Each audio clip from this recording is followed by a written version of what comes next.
by that time my heart was, I was even sweating, but it was in the morning, guys.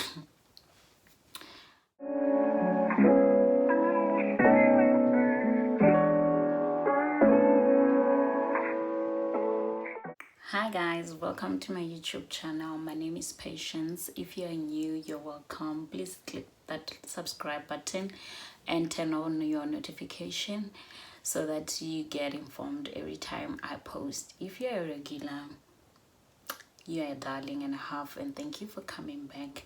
Thank you for the support. I really appreciate it. Yeah guys, I know it's been a while. I've been like scarce, but I'm back. I've been going through a lot. And my face has been giving me these vibes and I couldn't like be in front of the camera because girl, your face is not right. You know, what will the people say? So yeah, I will give an update. I'll make a video on an update about like my life and all that, but I am still alive, guys. And yeah, I just want to make a story time, and I'm gonna call it did he kill himself for me? Because still up to now I don't know. I really don't know if he killed himself for me. So I'm just gonna try, if after listening to this story time and you feel like, oh, he did, or you feel like no, he didn't, comment below and tell me if did he really kill himself for me. So guys, I met this guy when I was doing Form 1. I don't know if I was 14 years. Yeah, I think I was 14 years old. Yes, when I was doing Form 1. Here in Botswana, we call it Form 1. I was doing Form 1. And that's the year that I lost my mom. If you remember. If you haven't watched my video about losing my mom and all that, please go back and, you know, watch that video and try to catch up. I really appreciate it. So guys, I'm wearing this bucket hat. It's my cousin is selling them. Please show some support. If you want one, you know what to do. Leave a comment, DM me on Instagram, and yeah, we'll take it from there. So yeah, I was in Form 1. I know I lost my mom June, and then I think around July, I gave my life to Jesus, and then I met a friend who took me to their church. They had like church youth meetings on Fridays. Yo, guys, it was nice. It was very interesting. Every Friday, I will go out for God. We will have fun. We'll have savings. We'll enjoy. Oh, by the way, I'm having orals. Orals. Yeah, so we will have like this youth meetings, and then the nice thing about it was that we had a combi that picked us up and dropped us off at home. You know, it was nice. We didn't have to spend on transport and all that, so why not? So this friend of mine invited me to this youth meetings, and we had fun. Whoa, it was fun. It was nice. The people were welcoming. The youth there were welcoming. It was nice to like breathe, you know, from home and everything that I was going through, obviously. So we'll go there Fridays and meet other youths. Then there was this particular Friday that we went there, and usually when we get there, so the combi was a small combi, obviously, so it had to do like several rounds, maybe 3 rounds or 4 rounds. So if you guys are the first to be dropped, all you do is try to set up the place and then hang out outside. Or if sometimes we'll find the place locked and the person who has the key will come later on, so we'll hang out outside and chat and try to get to know each other. So yeah, that's what we did. So this particular Friday, it happened that the place was locked, and we were one of the few people to be dropped. Me, like when I say we, I mean me and the other girls who lived like by the location that I was living. So it was, look, we were picked up location by location. So that's how our location was the first to be dropped at the youth meeting place. So while we were just chatting and all that, this guy came. He was driving a car. He came in, and the first thing that I said, I was like, whoa, he is fine.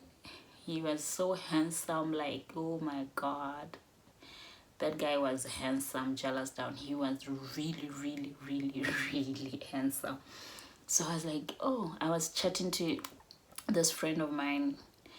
Who is that? This is my first time seeing him, and it looked like everyone knew him and people were greeting him. They were happy to see him, you know, like, who is he? And she was like, this is I'll call him Bob. This is Bob, and he's in boarding school in another town. He was not from the same town that we were, so he was in boarding school. He was from the same town, but he was in schooling in another town. So yeah, it's like, okay, but he was fine,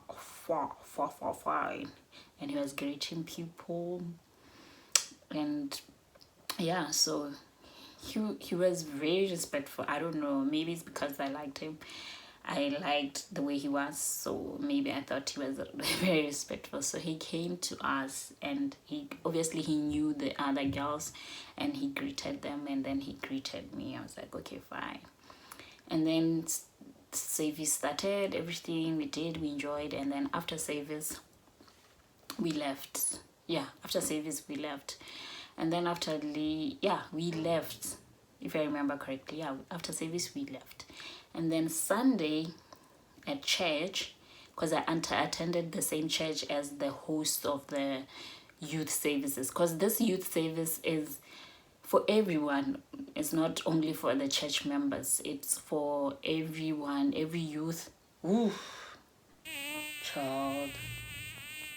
So it's for everyone. It was not specifically for the youth of that church. So yeah, Sunday I went to church, and I saw this guy. Before church, he came up to me and he was like, oh, you are the girl from Friday. I didn't know you came to the same church. I was like, yes, I do come to the same church. It's my first time seeing you. And then he said, yeah, usually I come on weekends or school holidays and all that. I was like, okay. And he said, he said, can I tell you something? I was like, okay. And he said, I'm very interested in being your friend, and I'm very interested in getting to know you. Can I have your number?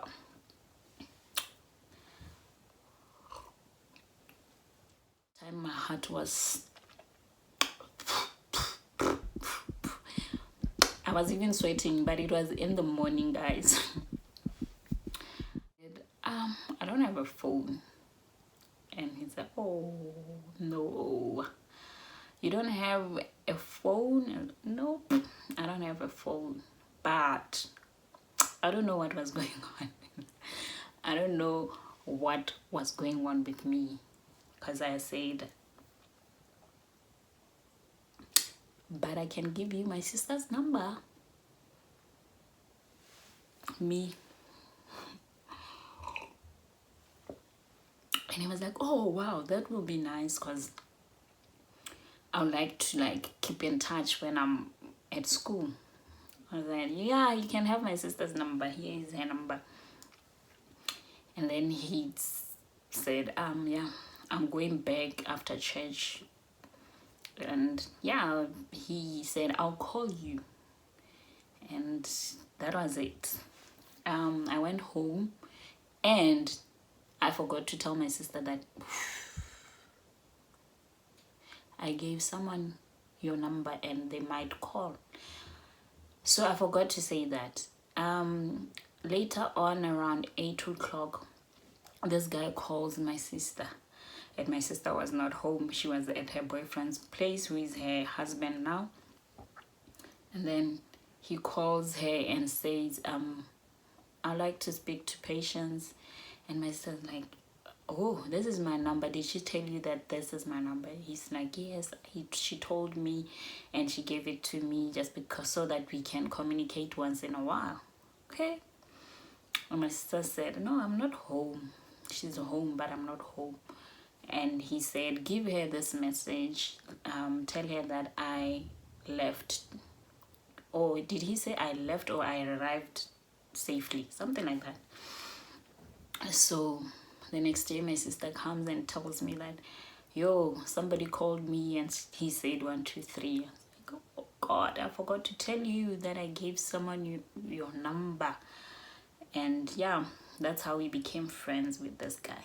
He will call once in a while and we will chat and we got to know each other. He was very respectful, very humble, and very handsome, obviously. So we talked. And then there was a time he called my sister and I was not home, and he told her that no, before that he called and I answered, and he was like, can you please give my friend your picture on Friday, yeah, at the youth service. Give him your picture.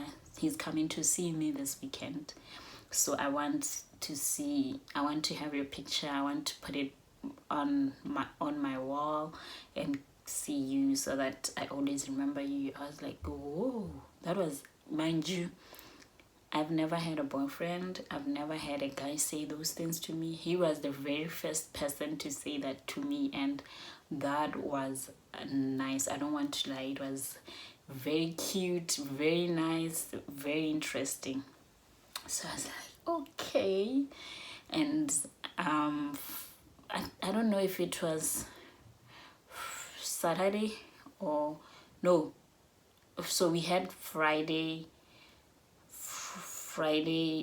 youth service. So he called, I think he called on Thursday, and I was not home, and he told my sister that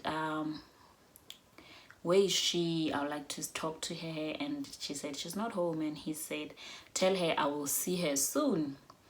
So my sister gave me the message, but I didn't take it like soon, because he said his friend was going to visit him and all that. So I went to this photo studio. This is a long time ago, guys. I went to the photo studio. There was no WhatsApp, no nothing, no, it was only calling and texting. There was nothing like, yeah, you can check me out on Facebook. No, nothing like that. So I went to the photo studio. I took a picture, put it in a nice envelope, and Friday night I gave it to the friend. We got to the place, I gave it to the friend. And when I gave it to the friend, we went into the service and it was nice. It was fun. Service was over. Then, you know, I'm the type of person that when church is over, I remain behind. You know, I clean up, I pack the chairs, I tidy up. You know, I'm just that type of person. I don't feel good just living like that. So I did that when others were outside, you know, waiting for the combi. So we did that with one of my friends. We cleaned, and then when we got out, I saw this guy, and my heart, guys, my heart was beating so fast. I was sweating all over. I didn't know what to say. I tried to put on a brave face, and it didn't work out. And he was greeting people, and we were standing by the door with these ladies chatting and all that. But I couldn't concentrate because I kept on staring, but he was greeting all the other girls. And he came to us and he was greeting other girls. And then he greeted me last. At our youth, we liked hugging, Hugging was nothing. It wasn't, we didn't do the Christian hug where you, there's supposed to be a Bible space in between. We just hugged. And he hugged me so tight, like so tight, and it was nice. I don't want to lie, I felt good. And these girls, the ones that I was with, were there, so I think they noticed. And then he said to them, ladies, can I borrow her? And they said, okay, yeah, you can.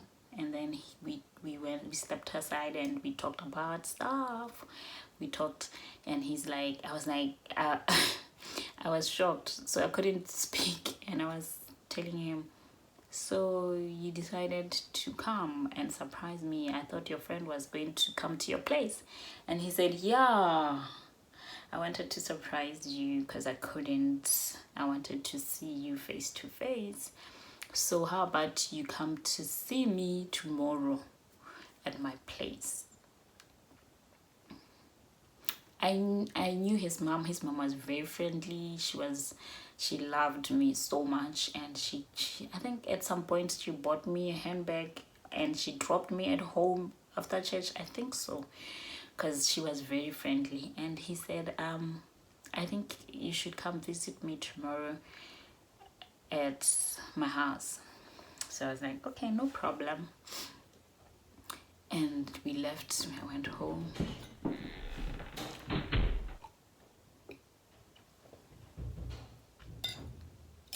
And yeah, Saturday, no, I told him, I can't visit you. I have Saturday studies.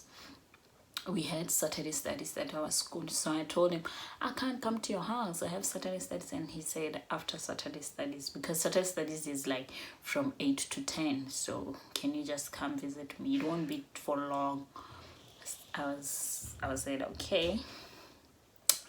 I told my friend when we were in Saturday studies that this guy that I met, this friend of mine, doesn't go to our youth, and she had her own church. So I told her the whole story, and she said, whoa, can I come with you? You don't know this guy. What if he does 1, 2, 3? It's like, yes, that's what I wanted to ask you, to come with me. So we went to his place after Saturday study and we talked. It was nice. He was very charming as always. And he asked me to like be his friend. He's very interested in the friendship. And he was very serious about being friends, honestly. And I was like, yeah, I don't mind being your friend. I really don't mind. And yeah, we became friends. Officially, I guess. And then we left. Yeah, we left, and then I saw him on Sunday service, and after church he was going back to school. So yeah, we continued talking via my sister's phone, and there was a time again when my sister came to visit us at our church, and they met. He was there, luckily they met, and he was very respectful. He's very charming. Everybody loves him. Like, and again, during that time I had a problem because I thought, like, girls were after him, girls liked him a lot, but that didn't bother me because I knew that this was strictly friendship. So yeah, he left. He met my sisters, and then yeah, we kept on talking. And he will come whenever he comes in town. This guy didn't have any, I don't know how to put this, like, he was not afraid of anything, nothing at all, not afraid at all. He will come to my house and knock and say, greet my father, greet my aunt, and say, can I please see Patience? And yeah, that was it. And I'll go up and we'll go outside and walk and, you know, talk about things. I don't know I don't even remember the things that we used to talk about, but we talked about so many things, like his family. We talked about my family. We talked about things like as friends. And then there was the other time that when he came,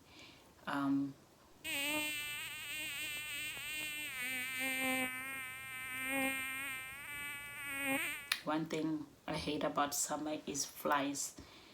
That's one thing that I hate about summer. Flies everywhere. I'm sorry about that. So, and he was holding my hand, and I was over the moon. I don't know if I was over the moon or what. I was shaking. My heart was beating.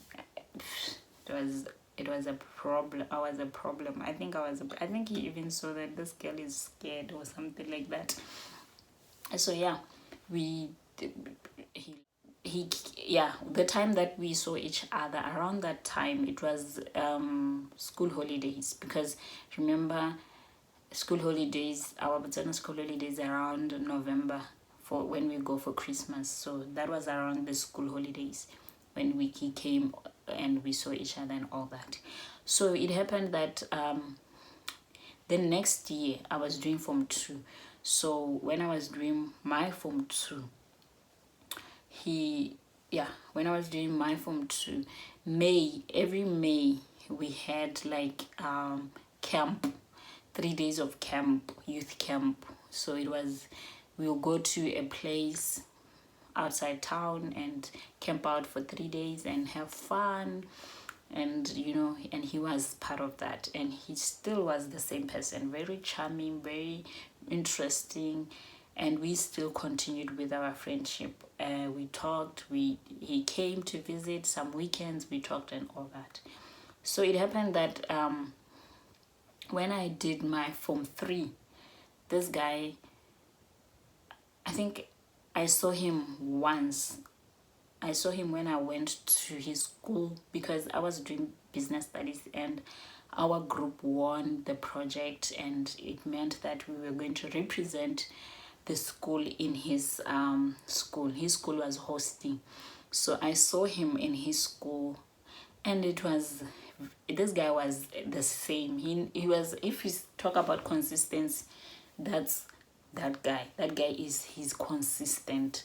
And that's the thing. I think I'm realizing that now when I'm older, that I really love consistency. And if somebody is showing me that consistent behavior, it makes me feel happy and loved and accepted and all that. So with him, he was one way, the same person all the time. So I saw him, we spent a bit of time together, and yeah, a bit of time together. And then after that, when I got back home, we talked a bit, and then this guy disappeared. I was like, okay, maybe he's swamped with school stuff, because he was doing his final year. So I was like, maybe he's busy, And I couldn't ask anyone, because him and I's friendship, I never discussed it with anyone in church, anyone who knew him, nothing like that. So I couldn't ask, communicate, ask people questions about him, because him and I, we were not a secret, but I didn't discuss my friendship with him. I don't know if I make sense with other people, so I just assumed he's busy. So months and months passed. This guy was not talking to me. I couldn't see him. He didn't come to youth. He didn't come to church. And I think after the next year, that's when I was in a hospital because of his mental state. And yeah, he was in a hospital because he had a mental breakdown, and he because he was using something that really triggered his mental state, you know. So I got to know about that, and then I think a few months later, that's when I started seeing him because he was released. But I still had that pettiness of why, you know, and I blame myself because I was not there for him. And again, I kept on blaming him. Why would you do that to yourself? I didn't even understand what was mental health, what was, you know, I didn't know anything about that because honestly, I was young and I didn't know about, and this type of things were hidden, where, you know, I'm sure I don't even blame him that we didn't know, because you know those type of things, they're just secrets and nothing more, nothing less. So it was a secret. So yeah, I just, but I had that resentment that this guy ghosted me, you know, that I was ghosted and without an explanation. So I just, you know, I'm that type of person that when you distance yourself from me, I even do it even harder. You know, I distance myself way too much and I don't even care. You know, I don't even care about the consequence. I just put myself first, and so that's what I did. I distanced myself from him. Even when he came, he tried to be friends, and I still did distance myself from him, you know, and he could feel that I was distant. So this nigga tried to make me jealous with this other girl who was new in church, and so he figured that maybe if he gets involved with that girl, I will be jealous and I will give him my attention. And that's the problem with me. I don't get jealous when you're trying to make me jealous, but I will get jealous if you do not try to make me jealous, you know. But if you try and come up with some mind games, some tactics, I don't get jealous. I don't really get jealous. So it hurt him that I was not jealous. And then he came one day, he came to my house and he tried to talk. We talked, but I just treated him nicely, but I never really, you know, made him see that, or told him that I didn't want to be friends with him. But when you are not friends with someone, and when you were used to the type of behavior that someone gave you, it's very hard to receive them in another way, because I was not the same person that he was used to. So yeah, I think I saw him, he came to see me. It was on Sunday after church. He came to see me, and then he committed suicide on a Tuesday, and I got to know about it on a Saturday. And very, very funny, because everybody knew about it, and they didn't want to tell me because they knew that I was close to him, because they kept on asking me, are you okay, are you fine, and all that. But that obviously because I lost a friend. So yeah, and rumors where he committed suicide because of me, or because he had problems and I couldn't be there for him. But the thing is that when he came to see me on a Sunday, he just said he needed his friend back. He didn't tell me that he had any issues, no problems at all. He just said, I'm going through a lot, I needed a friend. And I said, I'm here. But you could feel there's a difference between someone saying, I am here, and someone being there. You know what I mean? So I think he could feel that I was not there, and he got mad or something. And yeah, but I don't know, honestly. I want you guys to comment. Was I the problem, or was he had issues that I really needed to help him with? Maybe my assignment was to help him with those issues, or he did it because that particular Sunday he didn't feel that I was there for him. So yeah, you guys should comment below and tell me if that's how it is, whichever way you think it is him. Yeah, I missed him. I miss him so much, because that's, honestly, I'll say that was the first guy I really, really, really loved. The first guy that I loved, and the first friendship with an opposite sex that really worked for me, or that I really had. The first one, the real first friendship with an opposite sex that I had. So yeah, I miss him. I hope he's resting now in peace. And yeah, if you liked this video, please like it, and please subscribe if you're not part of this family. We are really trying to grow, and I'm very hopeful that we will grow. And yeah, please share the video with whoever you want to share it with. And I love you, and God loves you more. Bye bye.